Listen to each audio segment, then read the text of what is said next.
जय समर्थ सद्गुरू गजानन महाराज. भाग 8. एका पहाटे गजानन महाराज बंकटलालच्या घरून आडगावला जायला निघाले. महाराजांची चाल वायुगती समान होती, जसा काही अंजनीसूतच.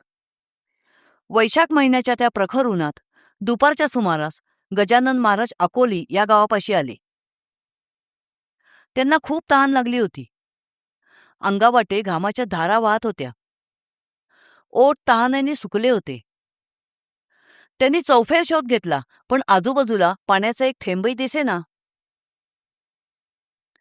दुपारच्या त्या रणरणत्या उन्हात भास्कर नावाचा एक शेतकरी आपल्या शेताला पाणी घालत होता.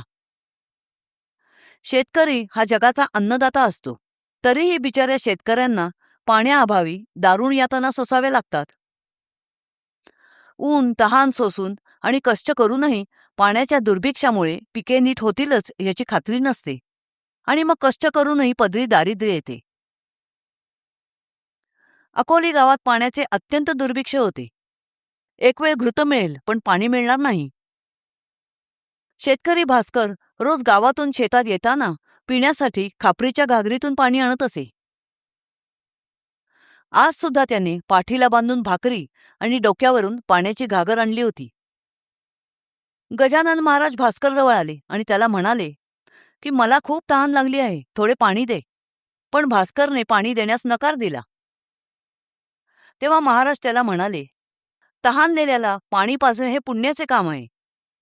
धनिक लोक पाणपोया का घालतात हे लक्षात घे आणि मला पाणी द्यायला नाही म्हणू नकोस. त्यावर भास्कर रागाने म्हणाला, अनाथ, पंगू, दुबळे किंवा समाजहितासाठी झटणारे यांना मदत केल्यास पुण्य मिळेल असे शास्त्राचे वचन आहे. पण तुझ्यासारख्या दांडग्या नंग्याधूत दिगंबराला पाणी पाजल्याने पुण्य कसे काय मिळेल? तुझ्यासारख्या मेंढाला पाणी पाजल्याने पापच लागेल.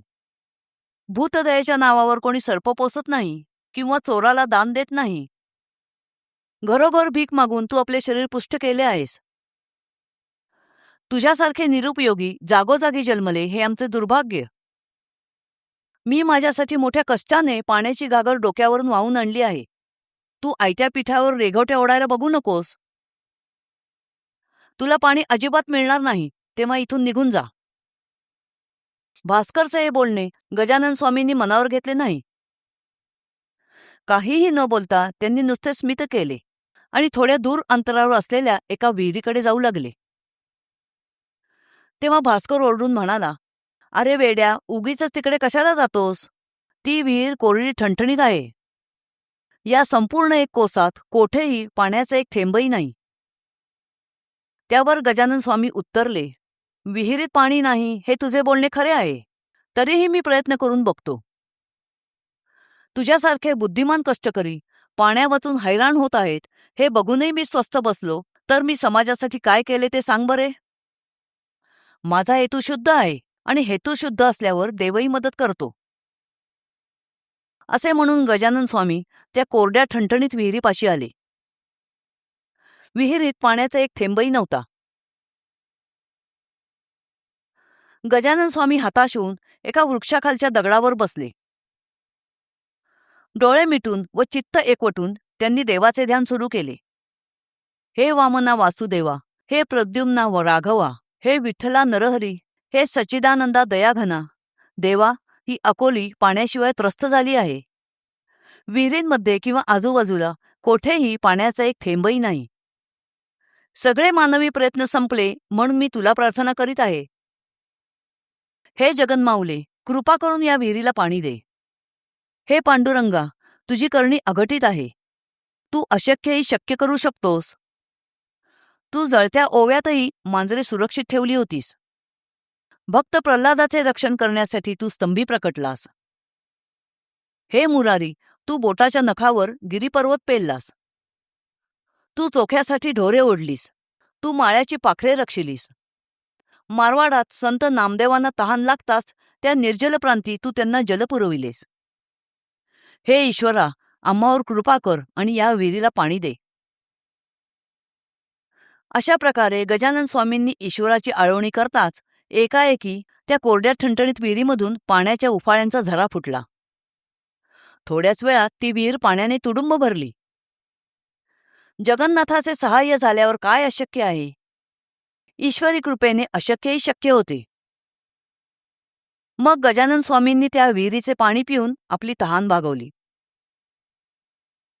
ते दृश्य पाहून भास्कर आश्चर्यचकित झाला. त्याचे चित्त घोटाळले. त्याला काही तर्क लागेना. तो विचार करू लागला की जी विहीर 12 वर्षांपासून कोरडी ठणठणीत आहे, तिला याने एका क्षणात जलमय केली. याचा अर्थ हा नक्कीच कोणीतरी साक्षात्कारी आहे. मग शेतीचे काम सोडून भास्कर धावत आला. त्याने गजानन महाराजांचे पाय धरले आणि मुखाने स्तोत्र आरंभले. हे नरहरी परमेश्वरा, हे दयेच्या सागरा, मी अज्ञानाने तुम्हाला अद्वातद्वा बोललो. मला माफ करा. गवळणी टाकून बोलल्या तरीही श्रीकृष्ण त्यांच्यावर कधीही रागावला नाही. हे दयाळा, तुझ्या बाह्य रूपाने मला फसवले.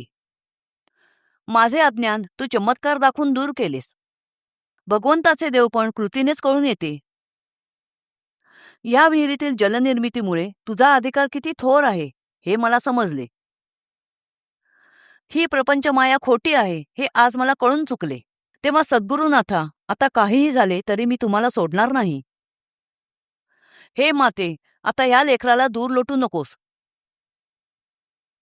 भास्करचे हे बोलणे ऐकून गजानन महाराज त्याला म्हणाले, असा दुःखी होऊ नकोस. या कोरड्या ठणठणीत विहिरीत मी तुझ्यासाठीच जल निर्माण केले आहे. तुला आता कशाचीही कमतरता उरली नाही, मग प्रपंच का टाकतोस? आता आनंदाने शेती कर, बगीचा लाव. त्यावर भास्कर म्हणाला, हे गुरुनाथा, आता हे प्रलोभन दाखवू नका. माझ्या अज्ञानाची कोरडी ठणठणीत विहीर तुम्ही साक्षात्काराचा सुरुंग लावून फोडलीत आणि माझ्यामध्ये भावाचे उदक निर्माण केलेत. आता मी निस्संकोच भक्तिपंथाचा मळा लावीन. सन्निधीची फळझाडे लावीन. जिकडे तिकडे मी सत्कर्माची फुलझाडे लावीन. आता या संसाराच्या क्षणिक मोहाचा संबंध नको. गजानन महाराजांच्या कृपेने कोरड्या ठणठणीत विहिरीत क्षणार्धात जल निर्माण झाले. ही वार्ता सगळीकडे पसरली. लोक गजानन महाराजांच्या दर्शनासाठी भास्करच्या शेताकडे जाऊ लागले. जसा काही मधाचा सुगावा लागताच मधमाशा तिकडे धाव घेतात किंवा साखरेकडे मुंग्या धावून येतात, तसेच विहिरीच्या ठिकाणी लोक जमू लागले. लोकांनी विहिरीचे पाणी पिऊन बघितले. अमृताहुनी गोड, शीतल व निर्मळ जल बघून लोक गजाननाचा जय जयकार करू लागले. नंतर तेथून पुढे आडगावला न जाता श्री गजानन सिद्धयोगी भास्करसह शेगावात परत आले. हाच भास्कर पुढे गजानन महाराजांचा आवडता शिष्य झाला.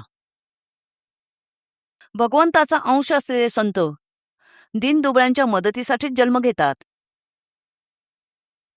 जय समर्थ सद्गुरू गजानन महाराज.